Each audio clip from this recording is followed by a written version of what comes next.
ఇప్పుడు వరకు మంచి మాటలు చెప్పారు కోడేశ్వర గారు.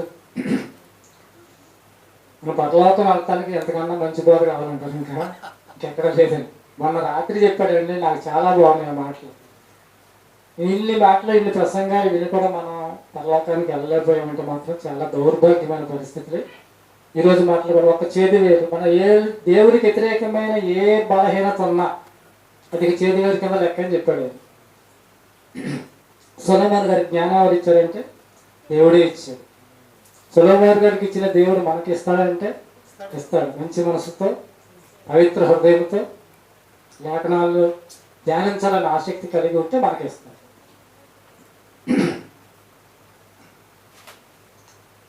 చేతివేర్లు చాలా రకరకాలుగా 7 చేతివేర్లు చెప్పాడండి. సహవాసం, దేవునితో సహవాసం ఉండాలి, అది మంచి వేరు.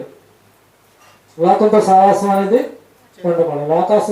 లోకంతో సహవాసం ఉంటే చెడ్డ వేరు కింద లెక్క. క్రీస్తు నందు ఏరుపారి ఉండాలి. సాతాను క్రియల్లో పాలువారి ఉంటే మనం సాతాను ఏరుపారినట్టు లెక్క.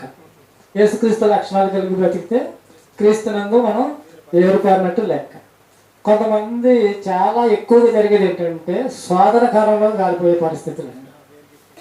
శోధన కాలంలో చాలా మందిని చూస్తున్నాను నేను.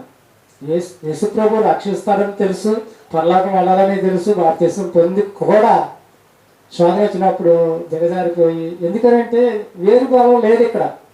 వాక్యం అనే ఏరు పొలం లేకపోవటంలో దానికి మనకి ఉదాహరణ ఎవరున్నారు బైబిల్లో? యోబు గారు ఉన్నారు కదా. యోబు గారిని మించిన వాళ్ళు ఇంకెవరు లేరండి శోధన సహించిన వాళ్ళలో. ఇన్ని ఉదాహరణలతో కూడా ఆయన చెప్తున్నాడు. మాటలు మనం స్వీకరించి వాటి ప్రకారంగా మనం నిలబడగలగాలి.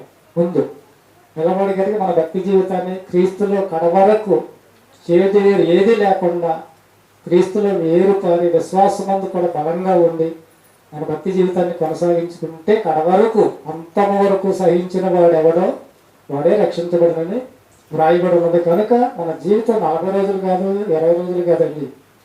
దీక్ష తీసుకున్నారన్న మన జీవితకాలం ఎప్పుడైతే బాప్తిసం తీసుకున్నామో అప్పుడే మనం దీక్ష తీసుకున్నట్లు లెక్క. చనిపోయే వరకు అనమాట ఈ దీక్ష. ప్రార్థన చేసుకుందామండి. మహాపరిశుద్ధుడు అయిన తండ్రి, మీకు వందనాలు స్తోత్రం అయినా ఇప్పటి వరకు ఎన్నో అమూల్యమైన మాటలు తండ్రి. మా భక్తిని నేను ఇంకా డెవలప్ చేసుకునే ఆసక్తికరమైన విషయాలు మేము నేర్చుకున్నాము, విన్నాము తండ్రి. మరి విన్న వాటిని మేము అనుసరించడానికి, వాటిని స్వీకరించి వాటి ప్రకారంగా మమ్మల్ని మేము నాయన కంట్రోల్లో ఉంచుకొని నాయన లోకంతో సావాసం చేయకుండా నాయన నా విశ్వాసాన్ని కాపాడుకుంటూ నీ కొరకు కడవరకు మా భక్తి జీవితాన్ని కొనసాగించుకుంటూ నాయన మా తనువును ఆయన ముగించుకునే పరిస్థితి వరకు కూడా ఈ భక్తిలో మేము యథార్థంగా కొనసాగితే మేము పరలోకం చేరుతామనే ఒక బలమైన వాగ్దానం మాకు ఇచ్చారు తండ్రి. అటువంటి నిగ్రహమైన శక్తి, భక్తిని, జ్ఞానమును మాకు అనుగ్రహించి మేమందరం పరలోక రాజ్యంలో ప్రవేశించేటట్లుగా సహాయం అనుగ్రహించమని యేసుక్రీస్తు వారి శ్రేష్టమైన నామములో ఈ ప్రార్థన మీకు సమర్పించుకుంటున్నాము తండ్రి.